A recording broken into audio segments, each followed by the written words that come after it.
Hemos venido hasta la casa del gran pintor Tosar Granados.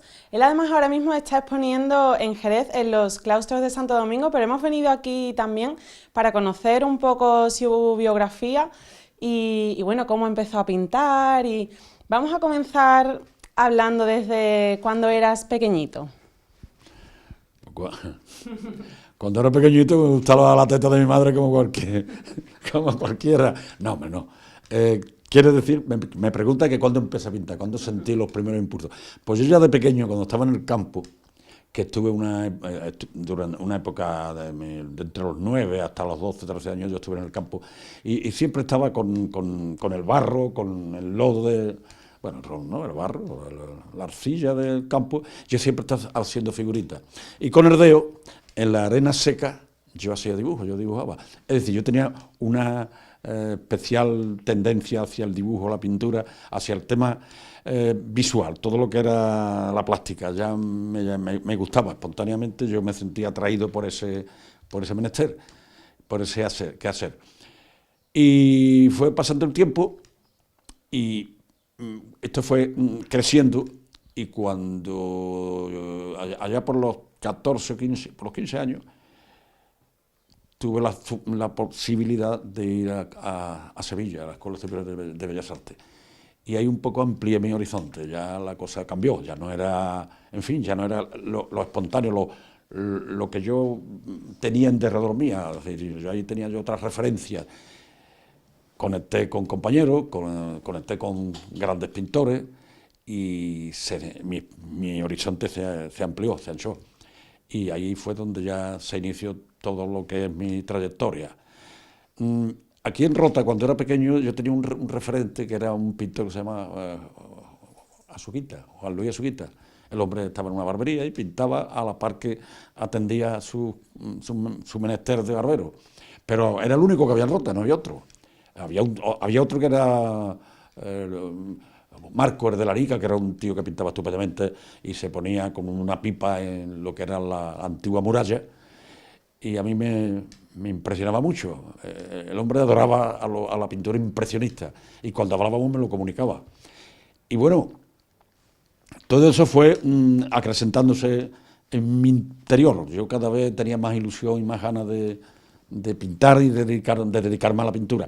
No obstante, también me atraía mucho la música. Yo estuve aquí con el maestro, no me acuerdo cómo se llamaba, General, creo que era, en la Alameda, donde él estaba al frente de Juventud entonces.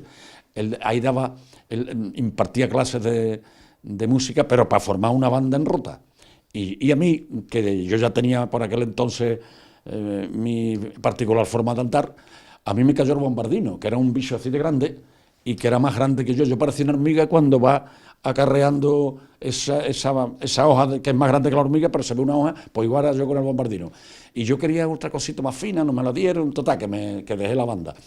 Pero vamos, continué con lo mío de la pintura, y en Sevilla recuerdo que tuve otra tentativa de irme a la música, porque había unas monjas, compañeras mías, que eran muy melómanas, y me dijeron, uy, a mí me llamaban en Sevilla niño de Rota.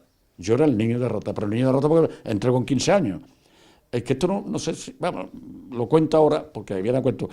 Se falseó un poquito la edad, porque por lo visto para entrar en Bellas Artes había que tener un mínimo, no sé si eran 18, 19, 17, para ser Bellas Artes, porque normalmente la gente pasaban por la Escuela de Arte y Oficio y se tiraban 4 años, y cuando terminaba ese ciclo, pues ya ingresaban en Bellas Artes, que eso eran palabras mayores. Y yo ingresé del tirón con 15 años. Lógicamente, allí tenía que afrontar determinadas, en fin, motivos. Tenía que pintar, por ejemplo, mujeres desnudas. Y pues sí, había una señora allí que estaba verdaderamente bien, según mi apreciación de entonces, y los canallas, mis compañeros, me ponían delante. Y entonces yo estaba aproximadamente a 1 metro de ella, y ella se colocaba en una postura un poco así, en fin, la que le decían, la manita así, la manita de aquella manera, el torso, y los pies, tenía un dibujo con el carboncillo para que al día siguiente ya pusiera los pies igual. Y a mí me decía, niña de Rota, repásame los pies que no, en fin, que se va a ahorrar un poquito. Yo todo colorado, con los 16 años, 15, 16 años, pues yo me iba allí a ponerle eso, y lógicamente, como ella estaba un poquito alta y yo estaba, total, que el carnet de identidad suyo me daba directamente en la cara. Y la verdad es que es un cachondeo. Pero es como anécdota. Quiero decirte, esto lo que quiero decir con ello es la edad que yo tenía y cómo hubo que falsear para poder entrar en la Escuela de Bellas Artes. Bueno, y me apliqué mucho, porque, en fin, tenía que conseguir una beca, gracias a la cual pude terminar los estudios. Y en tanto que mis compañeros me incitaban para que acudieran a las diferentes huelgas, que hay una huelga en arquitectura, que vamos a protestar por no sé qué. Sí, miren ustedes que yo tengo que sacar la buena nota para que me sigan dando la beca. Eran niños de papá, no todos, pero algunos sí. Y allí nos quedábamos los que éramos de condición humilde y que necesitábamos de la beca para poder seguir estudiando. En fin, aproveché bastante mi enseñanza en Bellas Artes, lo pasé muy bien en lo que al enriquecimiento personal atañe, y ya está, y así fue. Me parece que contestó bastante, ¿no? ¿Qué personas son las que más te apoyaban en esos primeros años? En esos primeros años, a mí me apoyaban mis padres fundamentalmente, concretamente mi abuela. Mi abuela Paca fue una persona que se interesó muchísimo y hizo un esfuerzo muy grande, muy grande. El Ayuntamiento de Rota, el primer año, me consiguió una bequita pequeña, pero suficiente para poder tirar. Fue bajo el mandato de don Antonio García de Quirós, que fue alcalde de Rota, y su señora, que era profesora de pintura, fue la que advirtió que yo podía ir a Bellas Artes, que tenía condiciones, y naturalmente así fue como ocurrió todo.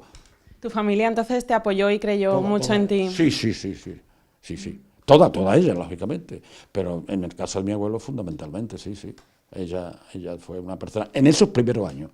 Luego ya de mayor, cuando ya me casé, pues mi señora me apoyó muchísimo y gracias a eso yo pude seguir con mi pintura y con mi trabajo.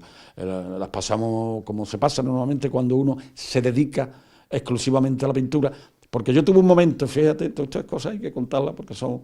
es verídico, como dices de los chistes, esto que voy a contar es verídico. Bueno, pues esto es verídico.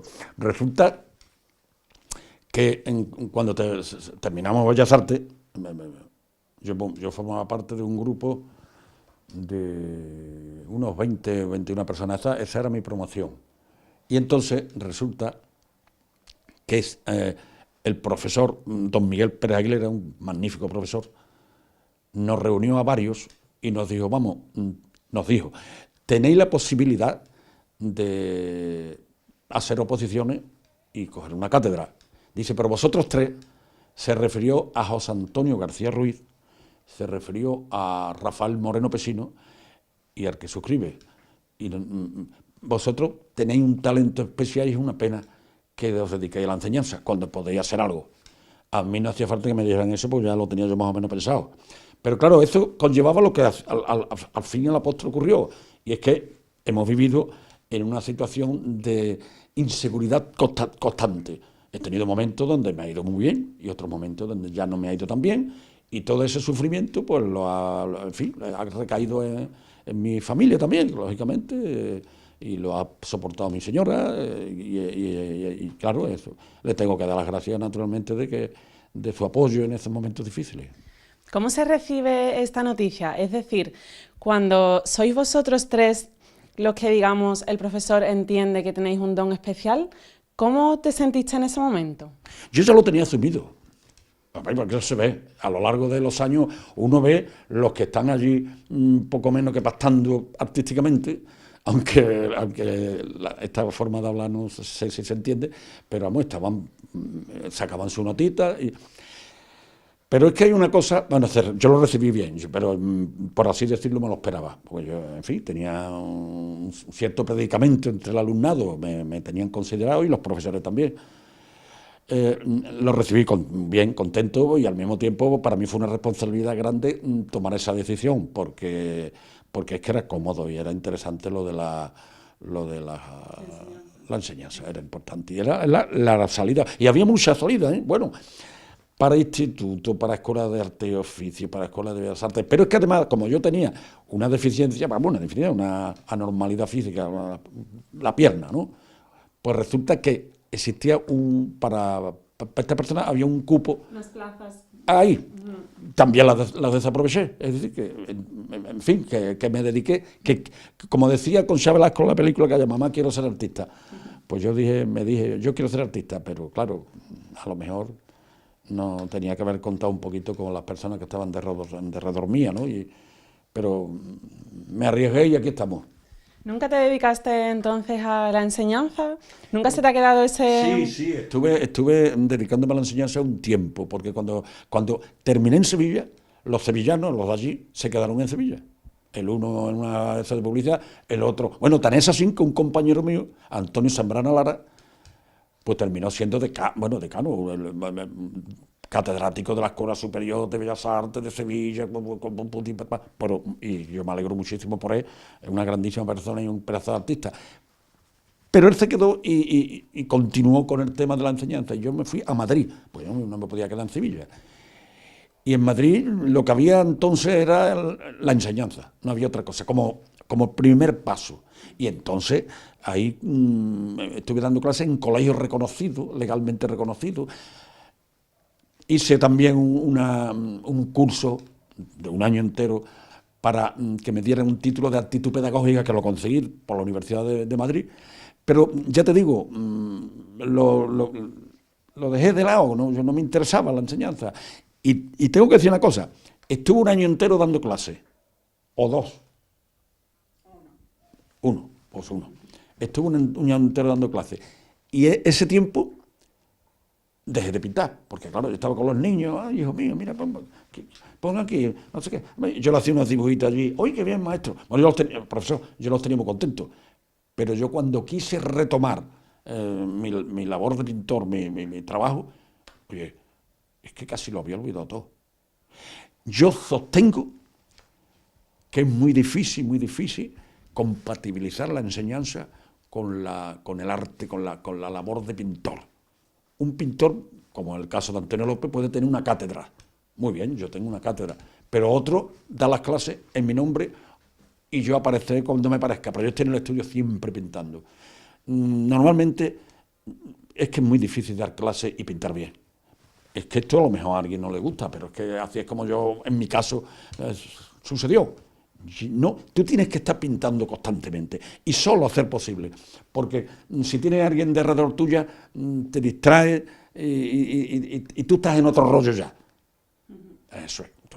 Si tú te pones a dar clases, pues tú llegas allí y estás con tu pose, preparado, pues mira, esto por aquí, mira, chica o chico, mira, oye, pues tienes que darle un poquito aquí, pues, hasta luego, Lucas. Luego te vas a tu casa, al día siguiente otra vez tú ahorita allí, vale, muy bien, eso está muy bien, y de hecho luego te queda una pensión cojonuda y que duda cabe, que es fabuloso. Pero pintor, difícil, bajo mi punto de vista.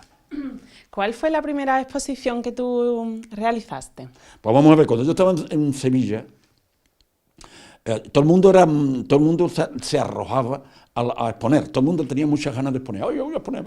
Bueno, un poco menos que lo que está ocurriendo actualmente, que aparecen pintores por todos lados y bueno, y todo el mundo expone y está muy bien y yo, en fin, no lo veo mal. Pero yo no quería, yo tenía como un cierto reparo, me daba como vergüenza de exponer en mis trabajos. Y finalmente mis compañeros, sin contar conmigo, luego yo no digo que se lo agradeciera, pero que no me parecía mal, me cogieron 2 o 3 cuadros, los marcaron y lo pusieron en una colectiva que hicimos en un sitio importante, en la Caja de Ahorros de Cádiz. Está en la calle, no me acuerdo dónde, ahora es uno de los sitios más emblemáticos de Sevilla, de hecho de Cádiz, no de Sevilla. Y apareció mis cuadros allí, 3 o 4 cuadros extraídos de mis propias clases, las clases que dábamos. y la verdad que no quedé disgustado, gustaron mucho, y fue la primera vez que hice yo una exposición, vamos, que expuse mi obra, de una manera colectiva.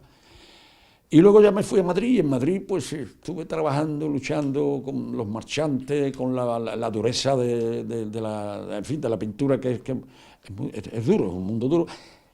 Y en una ocasión pues también me pasó algo parecido, que a uno de los marchantes a los que yo le vendía la obra para que él la revendiera, y yo, en fin, tenía mi dinero, obtenía mi dinero y vivía. Y un buen día me encuentro con una exposición en Madrid, una calle, una galería que se llamaba algo así como Altea o qué sé yo. Y fue un éxito. Mira, curiosamente, me lo contaron. Yo ya pintaba estos blancos, estos pueblos de por aquí, y impactó en aquella época, gustó. Y una de las que compró un cuadro, al parecer, según me dijeron, fue Rocío Jurado. Pasó por allí, ¡uy, bonito! Y se lo llevó. Eso, me entró por aquí, me salió por aquí, quiero decir que no le di mayor importancia. Digo, bueno, muy bien, lo compró, le ha gustado, Dios, muy buena. Pero así fue como empecé exponiendo en Madrid. Y luego ya empezaron a venir exposiciones en galerías. Por cierto, tengo que decirlo porque en la realidad, galerías importantes de Madrid. Pero yo conseguía esas exposiciones, conseguía llevarlas a cabo de una manera directa, sin tener un mediador que de alguna forma me apoyara. No sé, me gustaba mi pintura, se interesaban. Yo llevaba un par de cosas a lo mejor para una colectiva, pero cuando llegaba a la colectiva rápidamente era apreciada por el público y bueno, y por la crítica. Entonces de la galería ya se interesaba, oye, quiero hacerte una exposición. Es que hablo muy rápido y no me entero ni yo. Y entonces hay una de las galerías importantes de aquella época, era la Galería de Luis. Y ahí exponía gente de mucha nombre ya. Bueno, y ahí hice una de mis primeras exposiciones. La Galería Círculo 2 era la mejor galería de minicuadros que había en España. Y esta me hizo varias exposiciones y tenía un premio que se celebraba anualmente, y ahí estuve llevándome yo el segundo y el tercero hasta que me llevé el primero, y ya no expuse más. Pero perfecto, ahí me hice un poquito, por así decirlo, el amo de la galería, en un sentido figurado. Y luego ya vinieron exposiciones en sitios importantes.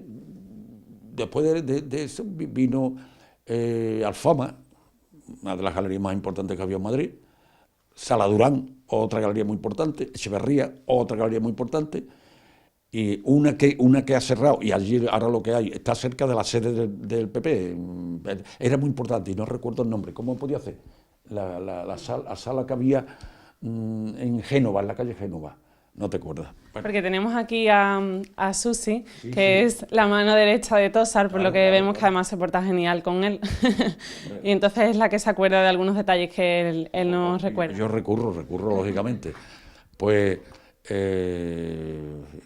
una galería muy importante, y ahí estuve, eran unas colectivas, y yo no tengo, en el sentido, lo que es en Madrid, sí es verdad que he puesto en las galerías más fuertes. Y luego me surgió la exposición de Nueva York, importantísima, una grandísima. Expuse, fíjate, la Silver Gallery, algo así se llama, y tenía que tener por ahí, lo tengo, allí, el folleto, y un librito chico que tengo ahí abajo, metido. Ahí hay un librito pequeñito. Sí, está de pie. Lo que pasa es que tenía que haberlo. Se publicó un libro pequeñito que lo publicó. Es que todo esto es verídico. El hijo de Fernando Gómez, que se llama Fernán Gómez, tenía una especie de editorial y me publicó un librito, y él actuó un poco era algo así como relaciones públicas de este marchante tan bueno que me llevó a Nueva York, y me hizo varias exposiciones por España en sitios importantes. Entre ellas expuse en Cádiz, en un palacio que hay, no sé en qué plaza, ahora mismo no recuerdo, San Agustín o algo de eso, y era el palacio de la Caja Postal, que entonces existía la Caja Postal, y había una ordenanza, una ordenanza ataviado, atendiendo al público, y la gente estaba alucinando con qué exposición de este hombre. Y ahí hice una exposición muy interesante.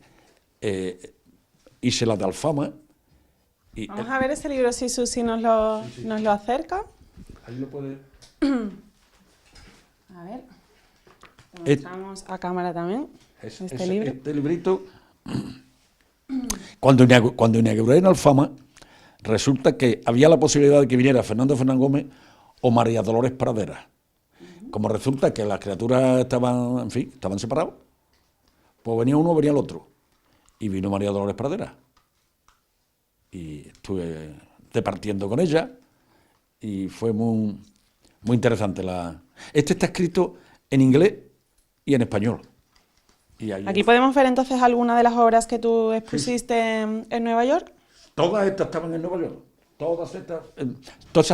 Y bueno, y en Nueva York, una de las cosas curiosas es que varios directores de cine me compraron pintura. Uno de ellos fue Steven Spielberg. Es decir, este está llevando un cuadro grande tuyo, de tema de árabe y eso. Como él hace películas así un poco... Vamos a hablar de cómo utilizas los personajes en tus cuadros para dar color, para jugar con las tonalidades. Muy bien, muy bien, muy bien. Me gusta que me hagas esa pregunta. No, los personajes los utilizo como pretexto. Me gustan, ¿eh? Concretamente, yo utilizo mucho a un torerillo no, un señor torero con años, para el que está en cuarto año, es ya mayor, y está cansado. Me gusta así, regordete. Y va del brazo, fíjate qué curioso, de una joven, muy guapa, y esta cabeza es la de mi mujer. Sí, porque ella cuando era joven tenía el pelo largo, y esta es su cabeza.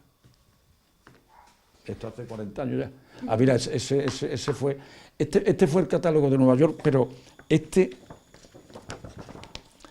fue más o menos como un prospecto que se daba gratuitamente. Luego estaba el libro. Todo esto fue con motivo de la exposición de Nueva York.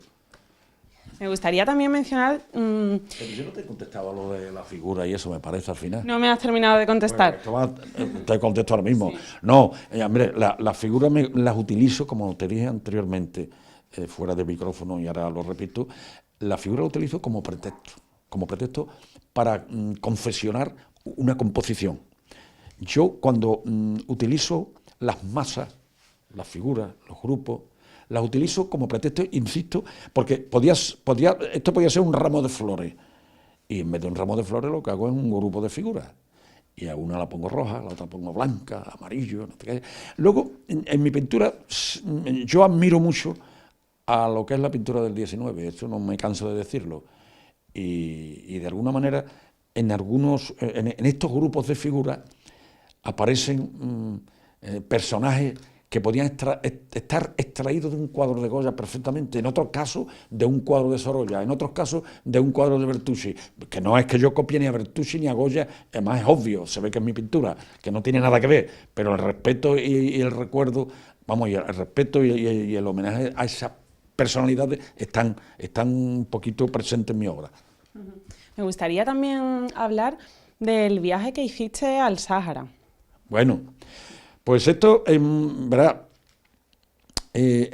Había un departamento en vida de Franco que se llama Plaza de Soberanía de las Provincias del Sáhara, algo de eso. Bueno, total, que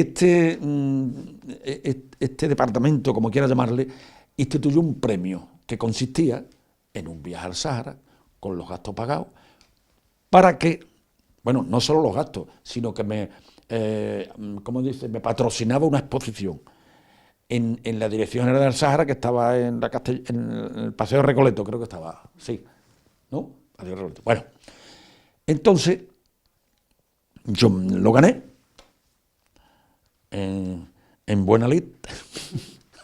Esto siempre yo hice el que lo gana. Bueno, y ya me fui al Sáhara. Y allí estuve un mes y pico, por lo menos, conviviendo con los personajes de allí, con los saharauis, que no tienen nada que ver con los marroquíes. Nada que ver. Ellos tenían una indumentaria muy simple, eran lo que yo di en llamar los hombres azules. Tenía una túnica azul, tenían lo que era el turbante negro, y para usted de contar. Y las damas, idem de idem. Tenía toda la parte de arriba negro y lo que era un vestido azul. Iban medio descalzas siempre, pero bueno, el clima allí era muy caliente durante el día y hacía frío por la noche. No solo hacía frío, sino que había mucho relente. Sí. Yo estuve exactamente, estaba Villa Cisneros y el Ayun. Yo estaba en Villa Cisneros, que era Puerto de Mar, pero aquello era precioso, vamos, precioso para lo que yo quería. Y quedé impregnado por aquellos espacios infinitos y por aquellas figuras que eran como fantasmas que se movían y había veces que, efectivamente, bueno, una vez estuve en peligro casi, porque yo veía el agua, la arena, con el calor, llega un momento que se convierte en agua, que se mueve.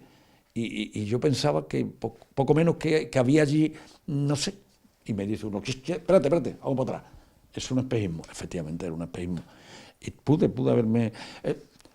fuimos con nativos, hicimos varios viajes y nos entramos en el Sahara, en lo que era el desierto, que por cierto tengo una crónica grande que me hizo un grandísimo escritor que ya falleció, se llamaba Ramón Faraldo, escribía en el Ya, entonces era un periódico que existía. Y ahí pone,